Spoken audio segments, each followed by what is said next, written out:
하나님 살아계십니다. 오늘 또 살아계신 하나님 만나는 예배 되시기를 축복합니다.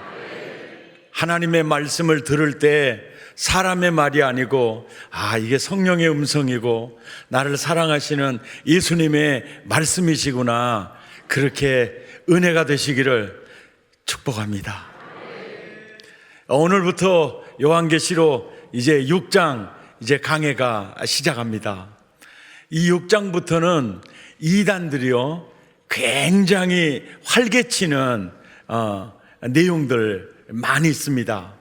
요한계시록은 묵시문학입니다. 묵시문학이란 상징을 통해서 저자의 의도를 전하는 데 주로 상징을 많이 사용하고 묵시를 많이 사용합니다. 그래서 귀에 걸면 귀걸이도 쓰기도 좋고요, 또 귀가 여기군요.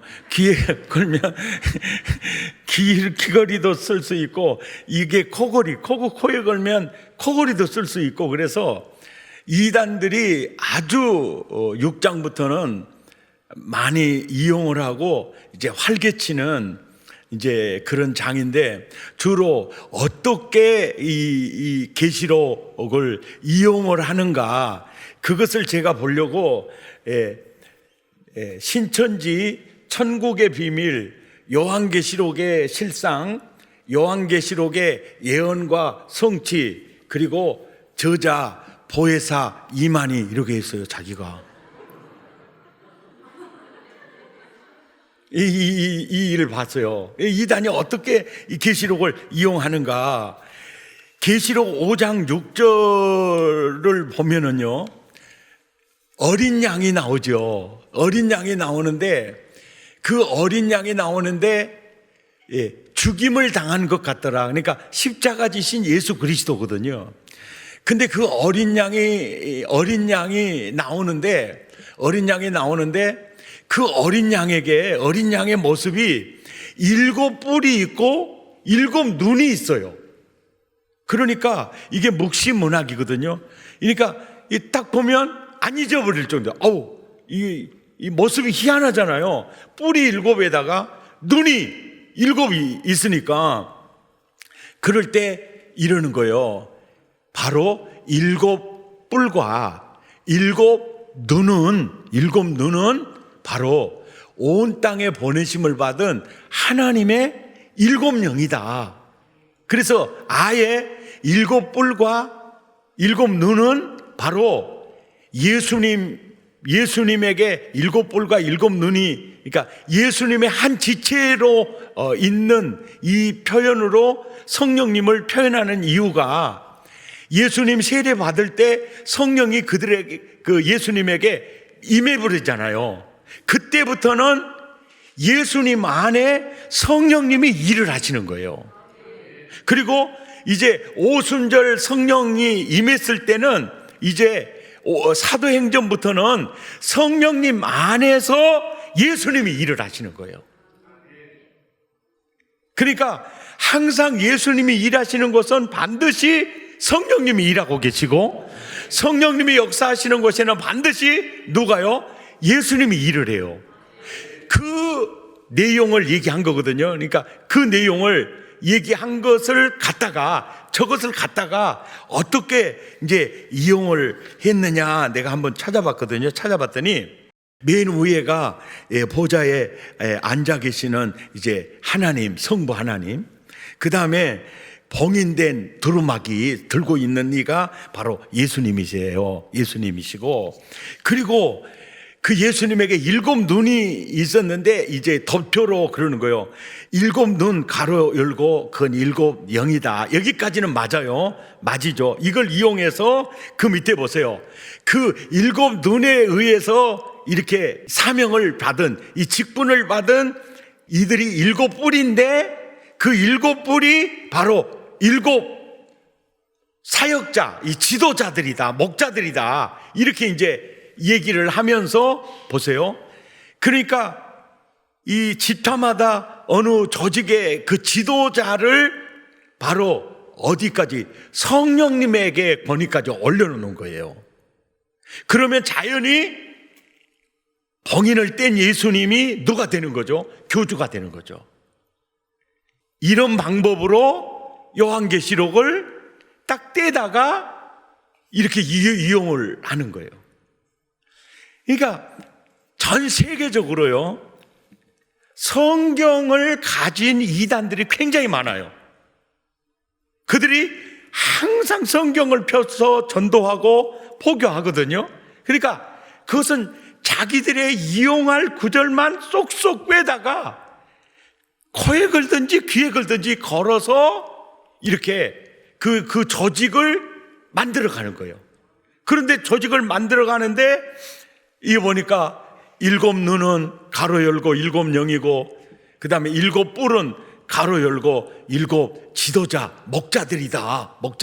그러니까 이 목자 말 잘 들어야 돼. 이런 식으로 이제 이 말 안 들으면 저주받아, 뭐 이런 식으로 이제 만들어 가는 거예요. 이 좋은 순수한 이 복음을 가지고 사람의 영혼을 올가매는, 이렇게 매는구나.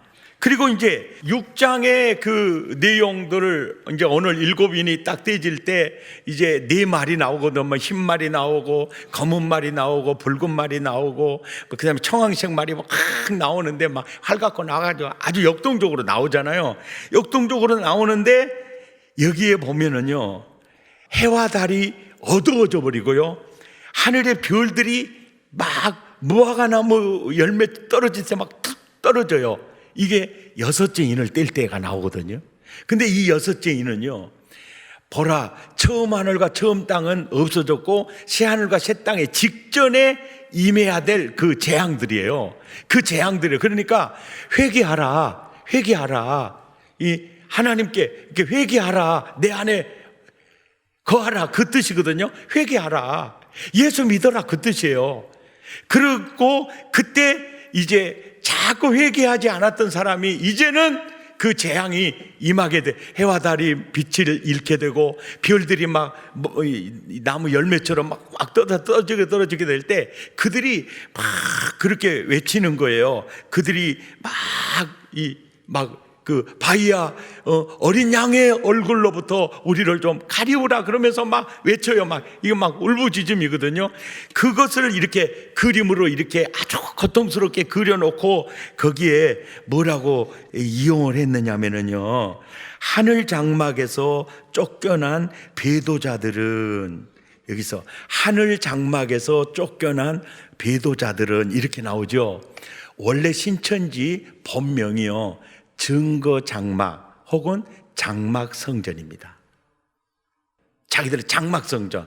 그러니까 하늘 장막에서 쫓겨난 배도자들은 굴과 산과 바위, 즉 거기서 이렇게 막 숨어서 막 몸부림을 친다는 거예요. 그러면서 딱 그러는 거예요. 거기에 이방 교회를 이렇게 딱 써놔. 이방 교회. 그리고 이쪽에다도 이방교회 보이죠? 이방교회 써놔요. 그래서 아주 저 기성 교인들은 아주 저 지옥에서 저렇게 될 자들이니까 이런 게 여기서 말하는 이들이 뭐냐면, 이건 신천지에서 배교하지 마라 그 뜻이에요. 그렇게 해서 이렇게 꽉 올가매 놓으니까 절대로 이제 다른 교회 가면은 이렇게 된다는 식으로 이렇게 영혼을 올가매는 방법으로 이 계시록을 쓰고 있구나. 이 점을 좀 더 확실히 알고 제가 전하려고 아주 어렵게 책을 제가 구입해서 공부해 가지고 왔습니다. 제가 만천지 되려고 한 건 아니고 이거예요. 계시록은 묵시 문학이기 때문에 주로 상징을 많이 사용하니까 귀에 걸면 귀걸이로, 코에 걸면 코걸이로 얼마든지 이용해서 그 조직을 이렇게 세워가고 영혼들을 엮어매서 빠져나가지 못하도록 이렇게 이용을 하고 있구나. 그러니까 너무 그 러브레터, 사랑의 그 편지, 그 복음을 영혼을 이렇게 솔타이하는 얽어매는 도구로 이렇게 이용하고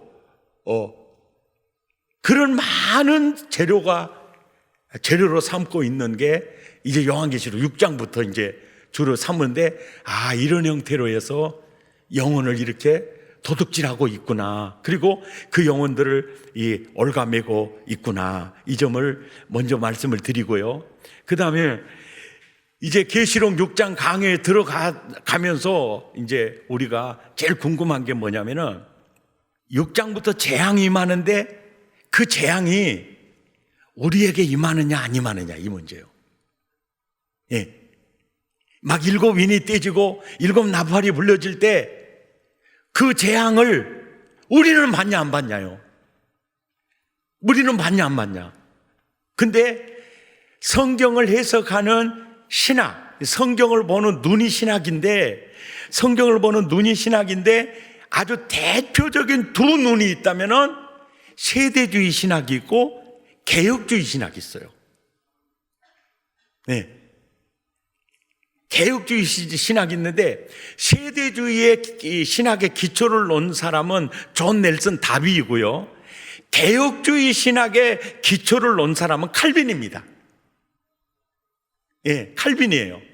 이게 전통적으로 보고 확산으로 봐도 이게 굉장히 많은 이제 판단을 해 보셔야 돼요. 개혁주의는 칼빈주의고 세대주의는 존 넬슨 다비주의입니다. 영국 성공의 목사 그래서 그 세대주의 신학을 다비즘이라고 그래요. 그리고 막 개혁해 가는 게 개혁주의가 아닙니다. 이 칼빈주의를 개혁주의라 그래요. 이 신학은 성경을 보는 눈입니다. 그러니까 성경을 보는 눈이 신학이라, 신학이 깊으면 성경을 깊이 봐요. 신학이 얕으면 성경의 깊은 내용을 절대로 볼 수 없습니다. 그래서 신학이 굉장히 중요해요. 예. 그래서 저는 개인적으로 무인가 신학교 굉장히 싫어합니다. 왜? 자기들도 깊지 않는 신학을 가지고 누구를 가르친다고 말이요. 그 철신들이 이렇게 하나님 말씀 전한다고 하는데 하나님 말씀이 아닌 거죠. 그런 게 얼마나 많은지 몰라요. 세대주의 신학으로 요한계시록을 보면은요, 그들은 교회는요, 인이나 나팔이나 대접 상관이 없다고 그럽니다. 왜? 그들이 뭘 근거로 드느냐 하면은 이렇게 들어요. 성경을 봐라. 계시록 1장, 2장, 3장에는 교회라는 낱말이 있다. 교회가 낱말이 많다. 근데 4장 이후부터는 교회라는 낱말이 있기는 있어도 거의 없는 편이다. 그래서 보니까 그러면 교회가 어디로 갔지? 교회가 그러면 어디로 갔지? 그러고 봤더니 어메 세상에 계시록 4장 1절에 보니까 휴거돼 버렸더라. 그래 이제 계시록 4장 1절에 봐라, 이 성경을 봐라. 하늘에 열린 문이 있는데 이리 올라오라 그럴 때 올라가 버렸더라. 이때 올라가시는 분이 교회가 아니고 사도 요한이거든요.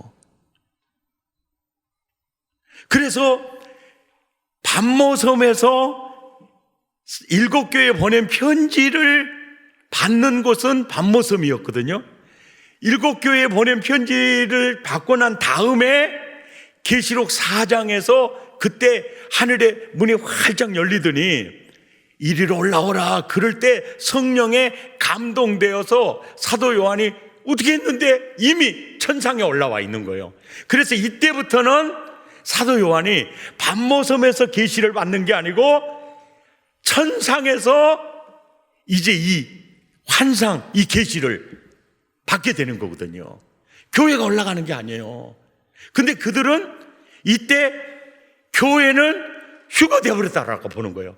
그러니까 우리는 인재앙이나 나팔재앙이나 대접재앙은 우리는 받지 않고 그때 휴거되지 못한 불신자들, 이방인들, 그리고 예수 믿지 않는 이스라엘 백성만 7년 대환란 아주 고생을 한다. 그러나 우리는 이미 휴거돼 버렸다. 그러니까 휴거된 교회에게는 7인, 7나팔, 7대접은 우리는 받지 않는다. 이거를 이렇게 가르쳐요. 이렇게 가르칩니다. 그러면서 그들은 봐라, 2장 3장까지는 교회가 얼마나 많이 나오느냐, 4장에 이리 올라오라 할 때부터는 교회가 거의 안 나온다. 그래, 이 땅에 교회는 없다. 이렇게 얘기를 이 세대주의 신학에서 하고 있어요. 하고 있는데 계시록 13장 8절을 보십시오. 이 성경을 보시면은 죽임당한 어린 양의 생명책에 창세 이후로 이름이 기록되지 못하고 이 땅에 있는 자들은 다 짐승에게 경배하리라. 경배하리라. 이 말은요, 무슨 얘기죠? 생명책에 이름이 기록된 사람은 짐승에게 절대로 경배하지 않을 것이고, 기록되지 못한 자들은 경배하리라. 그 말이잖아요. 여기에 교회가 있습니까? 없습니까? 예? 교회가 있어요. 예. 그러니까 생명책에 이름이 농명된 교회는, 교인들은 절대로 짐승에게 경배하지 않는다. 그러나 그 외에는 경배하리라. 그 내용이 다 들어있죠. 교회가 있어요, 없어요? 있습니다. 그러니까 성경을 볼 때 누가복음 15장 탕자의 비유나 이른 양의 비유 보세요. 보면은 하나님의 사랑이라는 낱말이 하나도 없는데요, 그 하나님의 사랑이 굉장히 뜨겁게 불타고 있는 거 볼 수 있죠. 마찬가지예요. 낱말, 교회라는 낱말이 없어도 전체가 교회 공동체를 향한 그저 끊임없는 메시지인 것이 보이는데 그 신학이 가리니까 안 보여버리는 거예요. 계시록 14장 1절에도 어린 양이 시온산에 섰고 14만 4천이 서 있는데 그들의 이마에 어린 양의 이름과 그 아버지의 이름이 쓴 것이 있어요. 쓴 것이 있어요. 그러면 이들은 교회입니까? 교회 아닙니까? 예? 이들은 구원받은 사람입니까? 구원 못 받은 사람입니까? 구원받은 사람, 교회가 있어요. 교회예요, 교회. 아멘입니까? 그러면서 보세요. 이러한 그 일들이 많이 있을 것을 알고 예수님이 딱 이렇게 얘기해요. 계시록 22장 16절에 나 예수는 교회들을 위하여 내 사자들을 보내어 이것들을 교회에게 증언했다, 이 말이에요. 이 22장 말씀만 교회에 증언했다는 말이 아니고 1장도 교회에게 증언했다, 2장도 교회에게 증언했다, 4장도 교회에게 증언했다, 19장도 증언했다, 22장까지 나 예수는 교회를 위하여 사도 요한을 통해서 내가 이 말씀을 전했다. 아멘이죠? 전했다. 그 얘기예요. 개혁주의는요, 계시록 6장에 7인이 떼지는 그 순간부터 시작해서 교회와 관계가 없는 게 아니다. 이제 개혁주의적 입장에서 성경 해석이 더 합당한지 이제 본문 속에 들어가서 더 자세하게 우리가 알 수가 있어요. 아멘. 이제 계시록 6장 이제 첫째 인이 떼기 직전에 제가 꼭 말씀드리고 싶은 게 뭐냐면 요한계시록 강해를 하잖아요. 하면은 우리가 책을 먼저 이렇게 사보면, 책을 딱 살 때 그 책을 이해하려면은요, 그래서 공부를 잘한 사람이거나 또 책을 볼 줄 아는 사람은요, 머릿말부터 보지 않고요, 목차부터 봅니다. 왜? 이 책이 어떤 줄거리로 엮어졌는가를, 목차를 반드시 봐야 이 숲속에서 헤매질 않아요.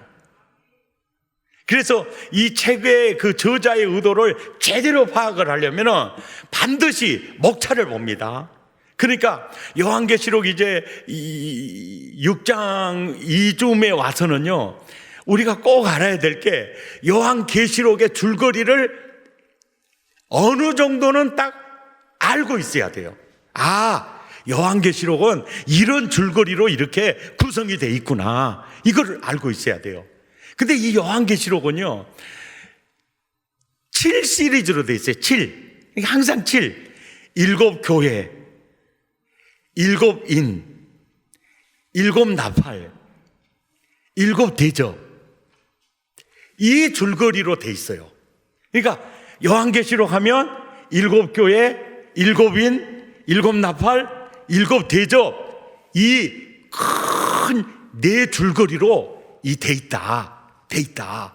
그리고 지난번에 말했죠.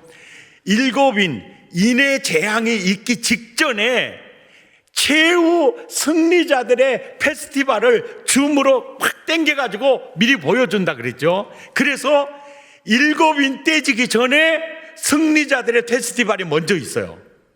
또 7 나팔이 불려지기 직전에 바로 승리자들의 페스티벌이 반드시 있어요. 그리고 7 대접 쏟아지기 전에 승리자들의 페스티벌이 반드시 먼저 있어요. 그리고 큰 줄거리, 7 교회, 7 인, 7 나팔, 7 대접, 이렇게 큰 줄거리.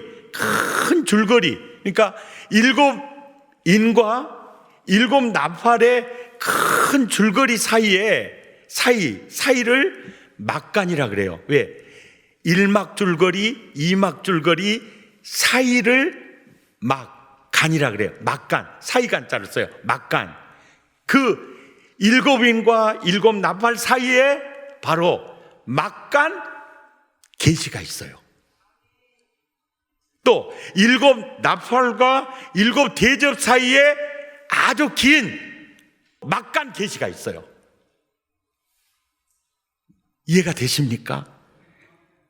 그러면 2장부터 22장까지 이제 거의 이제 이렇게 이 줄거리대로 기록이 되어져 있어요. 1장은요, 어떤 이는 이렇게 말해요. 1장은 요한계시록의 주인공 예수 그리스도다, 이렇게 얘기를 하는데, 저는 성경을 보니까 저는요 꼭 이렇게 표현하고 싶어요. 마태복음 28장 20절에 볼지어다 내가 세상 끝날까지 나는 항상 너희와 함께 있으리라 약속하셨죠. 그래서 예수는 임마누엘입니다. 내가 항상 난 교회와 함께 할 거다. 나는 교회를 떠나지 않아. 나는 교회와 임마누엘에서 나는 교회와 함께 할 거다.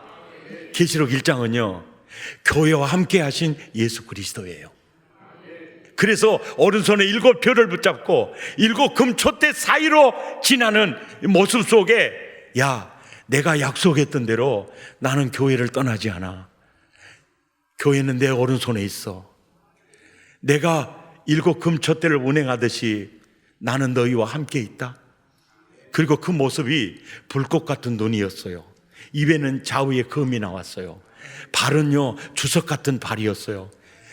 우리를 구속하기 위해서, 내 대신 죄를 담당하기 위해서 오실 때는 연한 순처럼 보기에 흠모할 만한 아름다운 것이 없이 오셨지만, 이제 부활 승천하신 후에 성령으로 이 땅에 우리 교회와 함께 하신 그 예수님의 모습은요 굉장히 강했고 든든해요.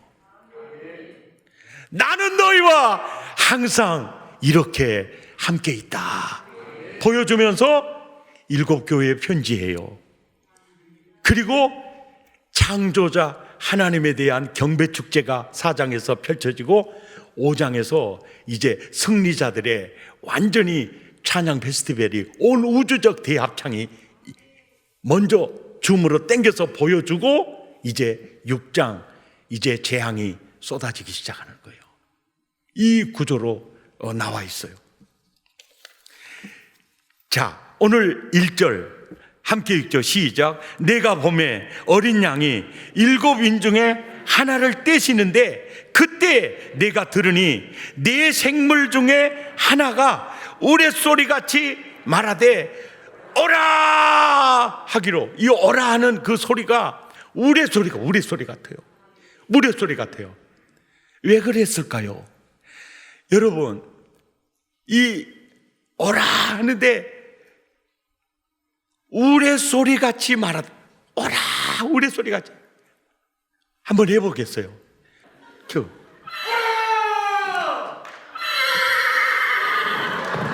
그 이렇게 나오는 거예요.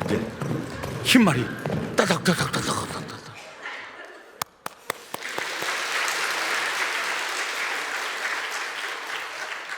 보세요. 이게 묵시문학이에요.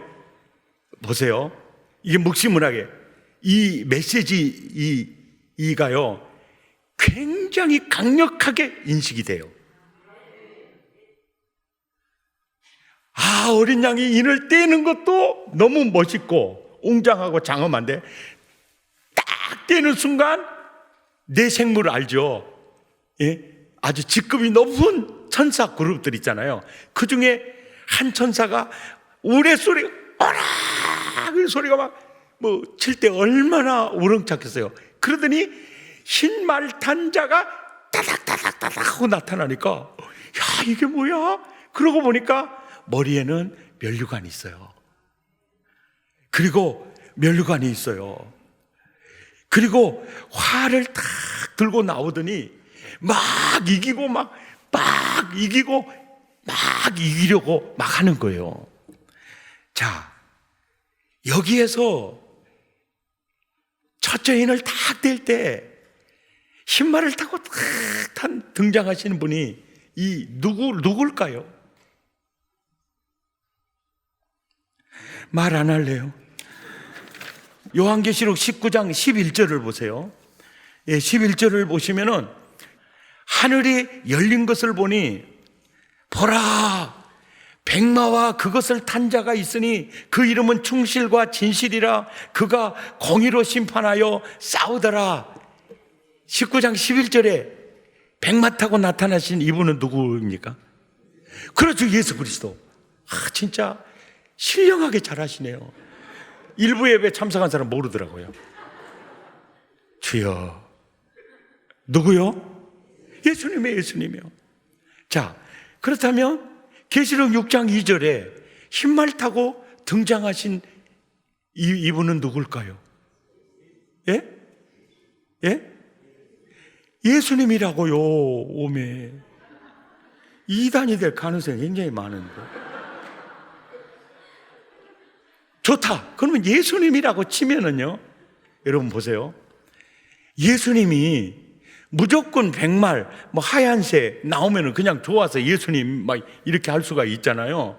근데 예수님이라면은 이기려고 하더라. 이 말은 뭐요? 이겼다는 거요? 못 이겼다는 거요? 예? 성경을 자세히 봐요. 이겼다는 거요? 못 이겼다는 거요? 이기고 또 막 이기려고 하는데 아무리 길을 써도 못 이겼다는 거예요. 그러면 예수님일 수가 없죠. 예수님이 등장하면요 이겼더라. 다 이루었더라. 아멘. 확실히 승리해요. 예, 예수님이 등장하는 곳에는 그가 죽임을 당함으로 이겼더라. 항상 결론이요 아주 화끈해요. 이겼더라요. 근데 막 이기고 막 이기려고는 몸부림을 쳐요. 근데 계시록 6장 2절에 보면은 이기고 또 이기려고 하는데 이기지는 못해요. 자, 계시록 19장 15절에는요, 예수님이 나타날 때 계시록 1장에도 그렇고 19장에도 그렇고요, 예수님은 항상 검을 가지고 나왔어요. 이 예수님은 항상 검을 가지고 나왔는데, 자, 계시록 6장 2절을 보세요. 이 첫째 인을 탁 뗄 때 흰말이 탁 나오는데, 이 말 탄 자는요, 활을 가지고 나왔죠. 활. 계시록 9장 11절에 이런 말이 있어요. 그들에게 왕이 있으니, 이제 어두운 영들의 세력에 대해서 얘기해요. 어두운 영들에 대해서 왕이 있으니 그들은 바로 지옥의 사자야. 지옥의 사자야. 지옥의 사자야. 히브리어는 그 이름을 아바돈이라고 하고, 헬라어로 그 이름을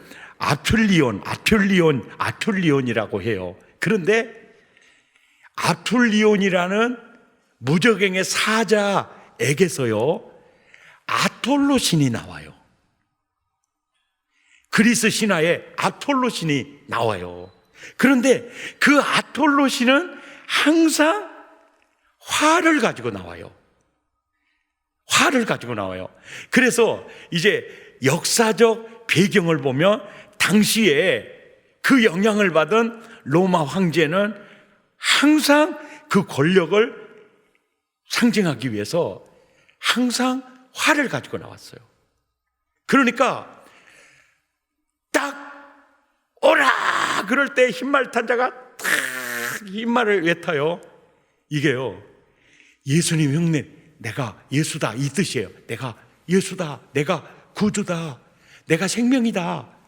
이게 위장하는 거예요. 위장하는 거예요. 그래서 그냥 예수님 항상 항상 따라다니잖아요. 그러니까 그냥 당시의 문화의 그 활, 이 권력을 상징하는 거니까 이 활을 딱 가지고 버쩍버쩍하는 면류관을 이렇게 쫙 이렇게 찍어 나오니까, 아까 여러분 뭐 그랬잖아요. 예수님 같다 이렇게 생각하시는 분들 많았잖아요. 그래가지고 사실은 전 인류가 가짜 구주에게 저분이 진짜구나 속아 넘어가는 재앙, 이게 첫째 인을 뗄 때 나타난 이 재앙이에요. 종교적 재앙입니다. 가짜 구주, 가짜 구원자, 이게 첫째 인을 뗄 때 재앙이에요.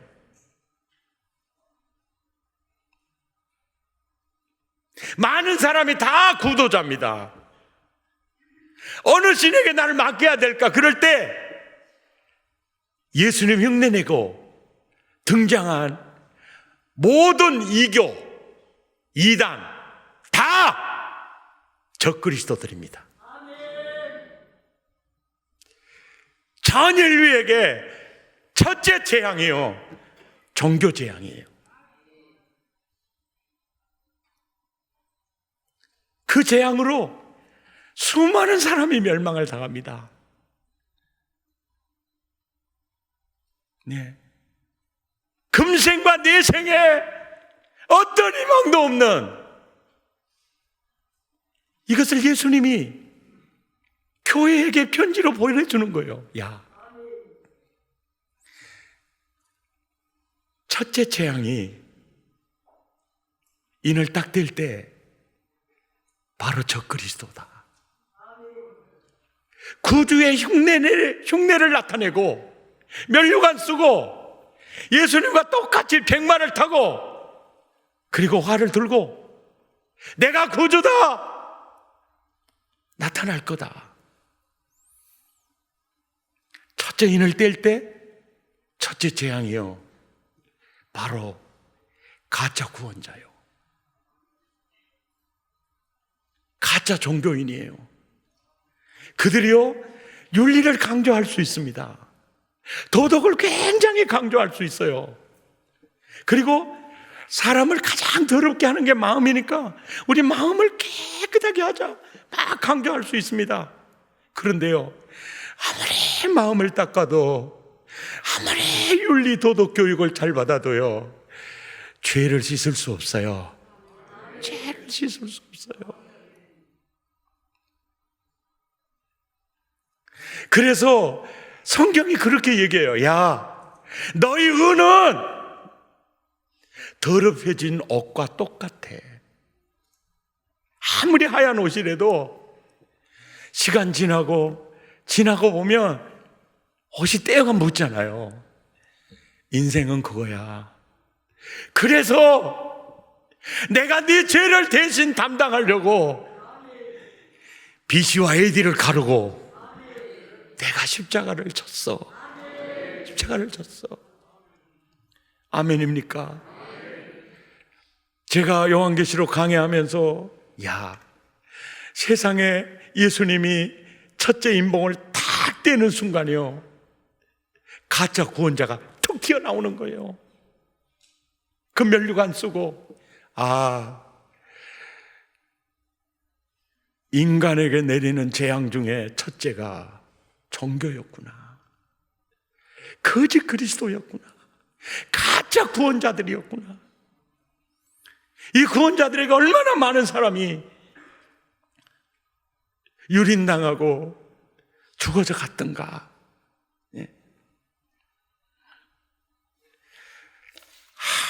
예수 믿을 수 있다는 게 은혜고요. 진짜 구주를 제대로 만날 수 있다는 게 얼마나 은혜인가. 얼마나 은혜인가. 미얀마 사태 같은 경우에 봐도요, 불교 국가잖아요.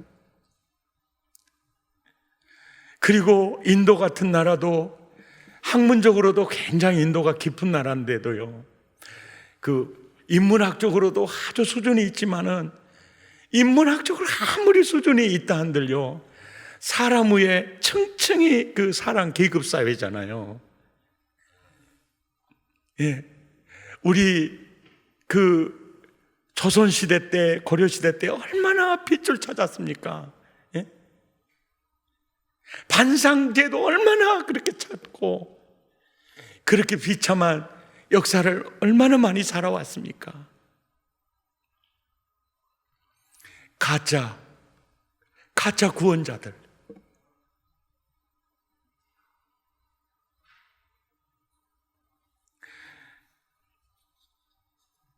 동국대학을 나오고 대학원을 나와서 또 박사학위를 받고 법철학 교수로 재직 중에 종자연을 만들어 기독교를 무너뜨리려고 열심히 앞장서던 한 젊은이가 기독교를 알아야 무너뜨릴 수 있으니까 CTS, CBS 밥 먹을 때마다 그저 틈날 때마다 텔레비를 보면서 설교를 들었어요. 근데 그분이 설교를 들으면서도 설교자들의 급수를 A급, B급, C급, D급, E급, F급을 맺었어요. 그래가지고 C급 이하는 안 들었어요. A급, B급만 들었어요, 주로. 아주 자기가 듣기에 저분은 설교가 논리가 있고 그러면서 생각을 해요. 저 사람은 성경을 가르친 진짜 전하는 사람이구나. 그러면 그 A급이야. 이 사람이 판단을 해도 저 사람은 성경을 제대로 전하면 A급이야. 그런데 아침밥 먹다가 웃기고 있네 그러면서 비웃다가 그 순간 혀가 딱 굳어져 가지고 말을 안 나와버리는 거예요. 얼마나 놀랬겠어요. 경상도 말로 시겁했다카이. 그때 딱 이게 이제 이게 헤븐리 터치가 이루어진 거예요.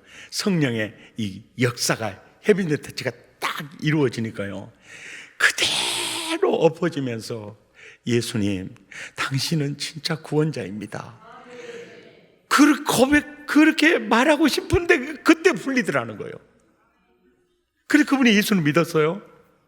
그리고 그분이 얼마나 그렇게 막 유튜브에서도 많이 전해요. 많이 전하는데 불교에서는요, 그 교수님에 대해서 아무 비판 안 하고 모른 척하고 있거든요.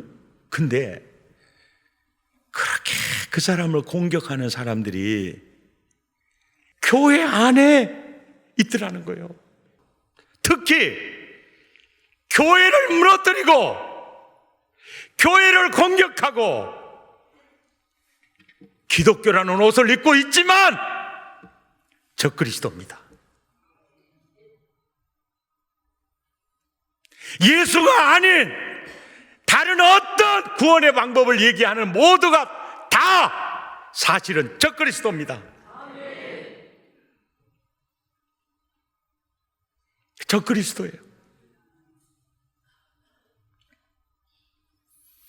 저는 부족한 게 많이 있는 사람인데 제가 참 교수님들을 잘 만났어요. 설교학 교수님 박희청 교수님, 그분은요 성경을, 우리 설교자는 우리 머리에서 나오는 우리 설교자의 생각을 전하라고 설교자로 세운 게 아니고 성경 말씀 전하라고, 하나님 말씀 전하라고 우리를 설교자로 불렀으니까 하나님 말씀을 전할 때 이 말씀을 분별을 잘해야 된다고. 어떤 목회자들은 오해하고까지도 구분을 못 하더라고. 오해하고까지도 구분을 좀 잘하라고. 그리고 성경 말씀을 전할 때 이 본 의도를 전해야지, 새끼손가락만 가지고 가서 새끼손가락만 하지 말라고. 이 저자의 온 의도를 막 가지고 외쳐야지. 몸통을 전해야지.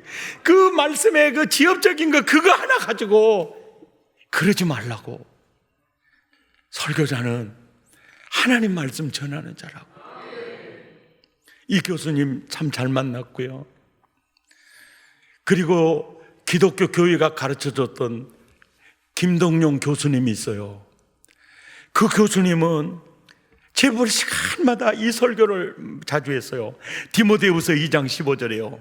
너는 진리의 말씀을 옳게 분별하며 부끄러울 것이 없는 일꾼으로 인정된 자로 자신을 하나님 앞에 드리기를 힘써라. 설교자는 진리의 말씀을 옳게 분별해야 된다. 해석을 잘해서 저자의 의도를 알고 그 저자의 의도에 뜨거워져서 저자의 하나님 마음으로 잘 전해야 된다. 그 설교자는 말만 잘해서 되는 것이 아니고 부끄러울 것이 없는 일꾼으로 인정을 받아야 된다. 설교자의 설교에 합당한 인격과 성품을 반드시 지녀야 하고 그래서 전해야 된다. 제가 목회하면서 많은 목사님들과 교제하면서 제가 느낀 점 뭐냐, 목사님들은 병 중에 큰 병 하나가 있습니다. 우리 선배님들을 보고 우리 동료들을 보면서 제가 느낀 점이 목사님들은요 받을 줄만 알아. 그 줄 줄을 잘 모르더라고요. 그러면서 내가 이 목회를 해보니까 아유 목사님 돼지고기도 잡수세요, 목사님 소고기도 잡수세요, 막 이렇게 막 갖다 주니까 감사합니다 감사합니다 이렇게, 이것이요 1년 2년 한 10년 20년 이렇게 되다 보니까 사람이 바보 되버리더라고.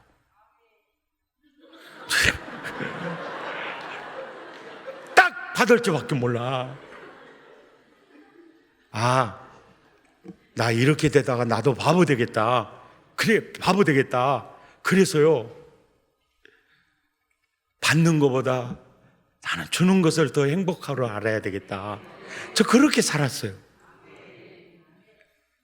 한 번도 뭐 준 적도 없지만 뭐 말만 저렇게, 물론 그러시겠죠.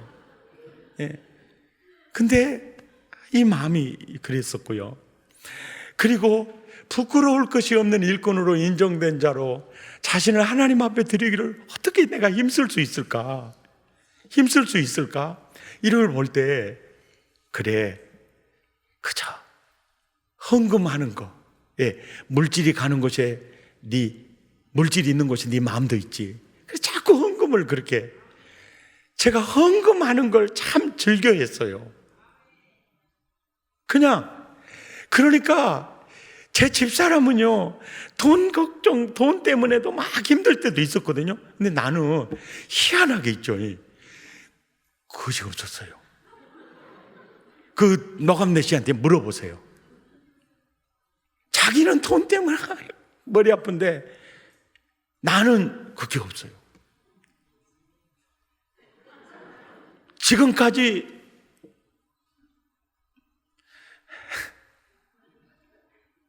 그냥 돈이 있으면 헌금하고 싶고, 이렇게 섬기고 싶고, 그게 참, 이럴 때 내가 그냥 받을 줄만 아는 바보 되지 말고, 설교자는 부끄러울 것이 없는 일꾼으로 인정된 자로 하나님 앞에 자신을 드리기를 힘써야 된다. 설교자는 진리의 말씀을 진짜 옳게 분별해야 된다. 그리고 어떤 목사님이 저한테 이런 얘기를 한 적이 있었어요. 백 목사님, 꼭 사꾼이라도 돼야 돼요. 그래요. 그래서 아니, 선한 목자가 돼야지 왜 사꾼이 돼요? 목사님, 난 목사님보다 나이도 많이 먹었어. 선배요. 그런데 나 평생 목회하면서 보니까 사꾼이라도 되어야 되겠더라고. 그래, 사꾼이라도 돼야 되겠더라고. 왜요? 그러니까 그저 교회에서 생활비 주는 만큼이라도 일할 수 있는, 자기가 그걸 느꼈다는 거예요. 교인들이 사랑해주고 또 교회에서 생활비 주고 받는 것만큼이라도 보답할 수 있는, 하나님, 나 사건이라도 좀 되게 해달라고 자기가 기도했다 그러면서 나보다 그러는 거예요. 목사님, 교회에서 생활비 받는 것보다 일을 더 못하잖아요. 그러면 절도요, 강도 돼버려요. 담 넘어가서 훔치는 것만 절도인가요? 꼬박꼬박 주는 생활비보다 일 더 못하면 그거 절도고 강도예요. 절도요, 강도요보다 더 벗어나게 되면 적그리스도가 돼요. 적그리스도가 돼요.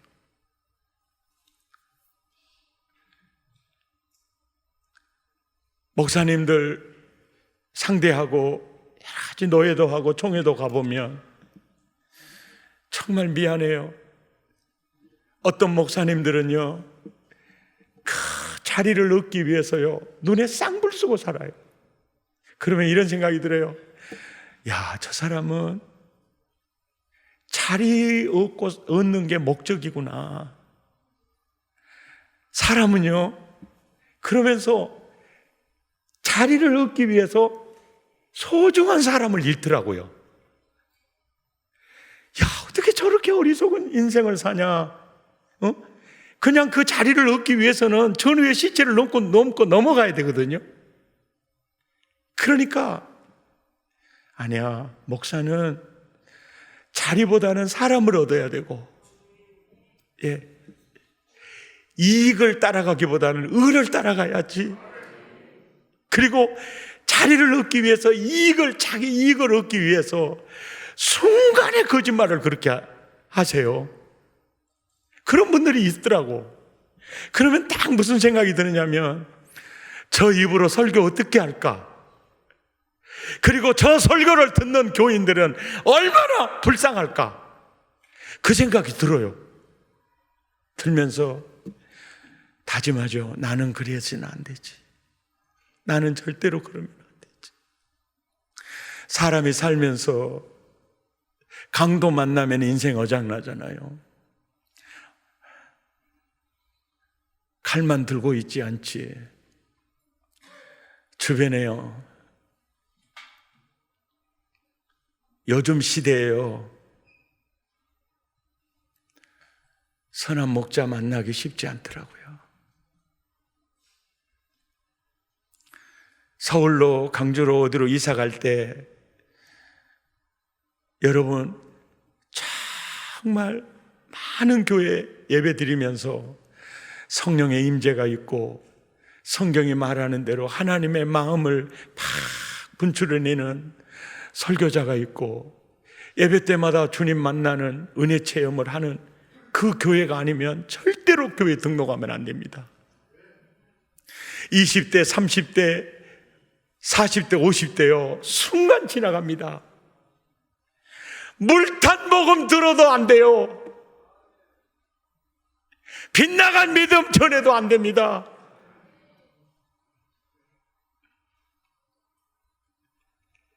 정말 영적 지도자는 내 평생만이 아니라요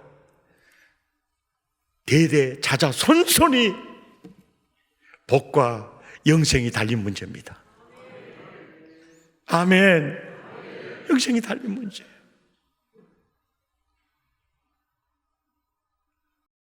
우리 주변에 물탄 복음을 전하는 이들, 또 율법을 전하는 이들, 또 기독교를 윤리 도덕 종교로 전락시키는 이들, 잘못된 신비주의에 묶여져서 영혼을 후려치는 이단성이 있는 목회자들, 제 눈에는 많이 보입니다. 주변에 눈을 들고 보면 잠자는 교회, 잠자는 목사, 가슴에 물이 없고 하나님의 사랑이 메말라버리고 형식적인 예배 인도자 너무 많은 것 같습니다. 요한계시록 강해하면서 제가 깨달은 게요, 첫째 인을 딱 뗄 때 나타난 재앙이요, 가짜 구원자 재앙이었어요. 이거 재앙이구나. 이교가 반치는 나라, 불교가 반치는 저 미얀마 같은 나라, 그 자체로 재앙이구나. 이슬람 중독 그 자체가 재앙이구나. 저 그리스도 가짜 구원자. 사랑의 가족 여러분, 우리 주변에도 성경 가지고 와서 전도하는 이단들 굉장히 많습니다.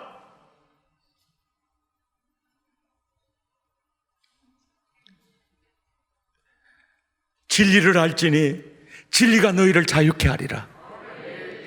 진짜 예수 제대로 믿으면요, 의와 평강과 희락이 있습니다. 그리고 자유가 있어요. 자유가 있어요.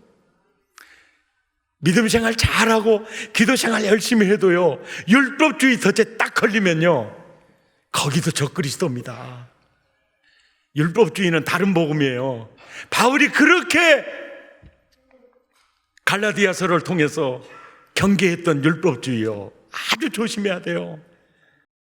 어떻게 보면 예수 아주 잘 믿는 것 같지만 그들은요, 율법의 덫에 걸려가지고요, 얼마나 두렵고 불안하고 자유가 없고, 이것도요 다른 복음이에요. 오직 예수, 오직 은혜, 아멘. 오직 믿음. 믿음도 믿는 척하는 종교인이 아니고 예수와 함께 살고 예수와 하나 되고 내 안에 예수님이 계시고, 아멘. 이거예요. 첫째 인을 딱 떼니 가짜 구원자 출현이구나. 예수님인 것처럼 위장을 하고 나타나죠. 금관도 쓰고 활도 갖고 백마 타고 나타나죠. 왜 이걸 보여주겠어요? 가짜 조심하라는 거예요. 그거 재앙이다는 게 재앙이다. 진리의 말씀을 옳게 분별하고 부끄러울 것이 없는 일꾼으로 인정된 자로 우리 자신을 하나님 앞에 드리기를 힘쓰는 알곡 되시기를 축복합니다. 예수님 맞이할 수 있는 지혜로운 다섯 처녀와 같이 믿음으로 성령으로 깨어 있으기를 예수 이름으로 축복합니다. 찬양하시겠습니다.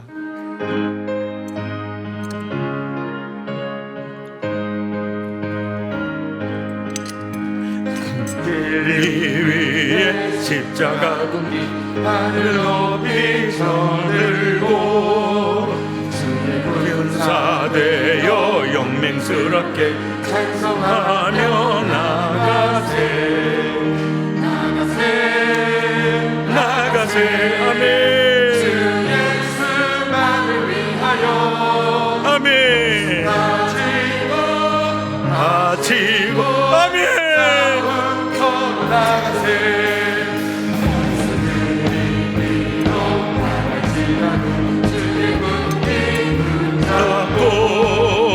주의 진리 위에 침례하여 분발하여 싸우세 나가세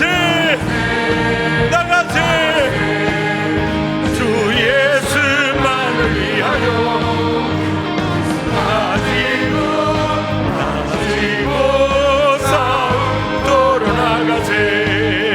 산과들과 바다 가는 곳마다 주의 군기 날리며 강기포로 이룬 승리의 소식 온 세상에 전하세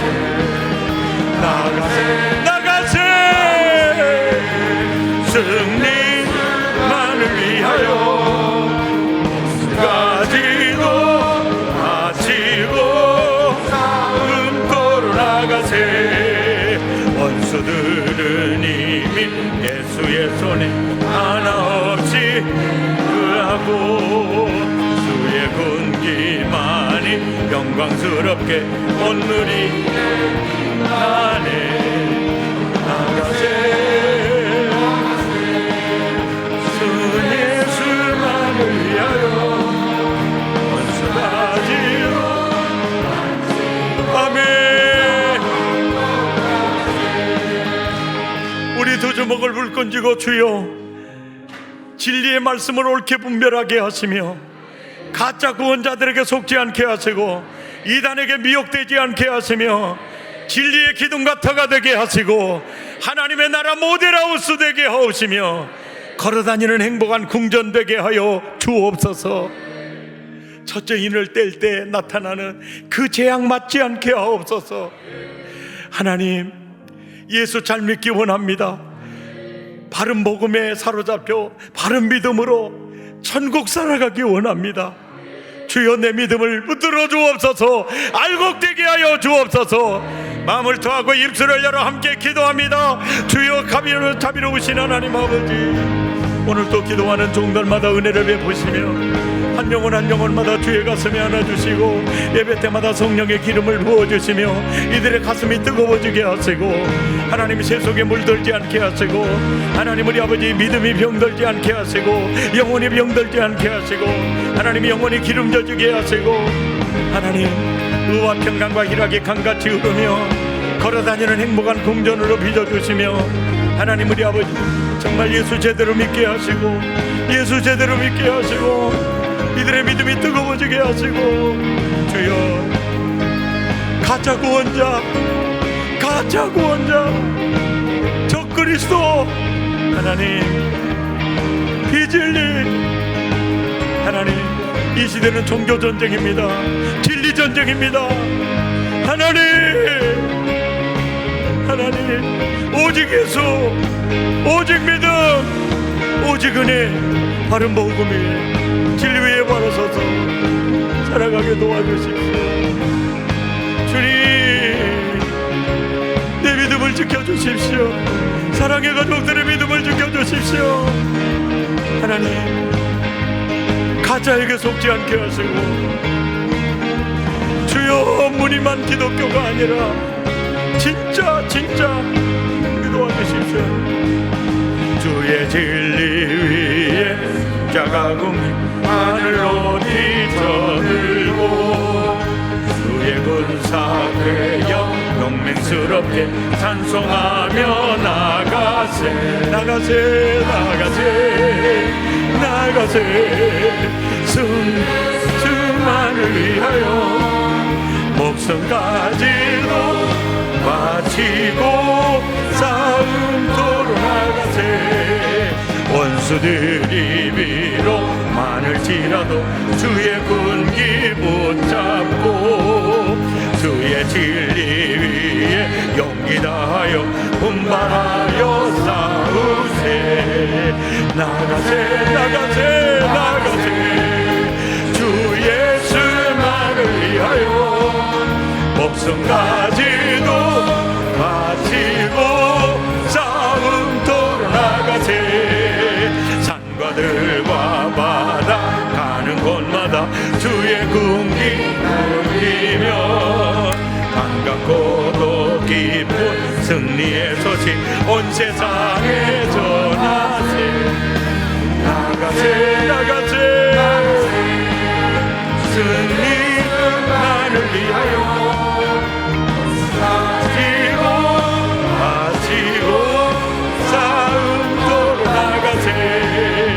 원수들은 이미 예수의 손에 없이 대하고 주의 군림만이 영광스럽게 온 위에 빛나네 아멘 아멘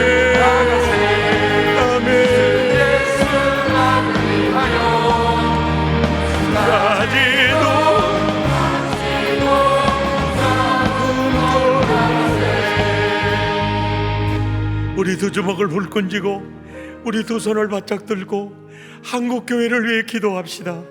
코로나19 때문에 타락하는 자가 없게 하시고 코로나19 때문에 믿음에서 떠나간 자가 없게 하시고 하나님 병든 믿음 건강해지게 하시고 하나님 내 믿음 회복시켜 주옵소서. 우리 한국교회를 지켜 주옵소서. 복음덩어리 되게 하시고 성령의 불 되게 하옵소서. 진짜 믿음의 알곡들 되게 하시며 재림하신 예수님 다 만나게 도와주옵소서. 우리 주여 한번 부르고 기도합니다. 주여 거룩하시고 자비로우신 하나님 코로나19 때문에 한국교회를 지켜주시옵소서. 메말라가지 않게 하시고 물탄 복음은 사라지고 변질된 믿음은 사라지고 주여 오직 예수 오직 은혜 오직 성령 하나님 오직 믿음으로 하나님 적그리스도들의 공격이 하나님 우리가 싸워야 할 어마어마한 적그리스도들로부터 하나님 우리가 싸워야 할 그 적그리스도들의 공격으로부터 승리하게 도와주시고 이기게 도와주시고 주여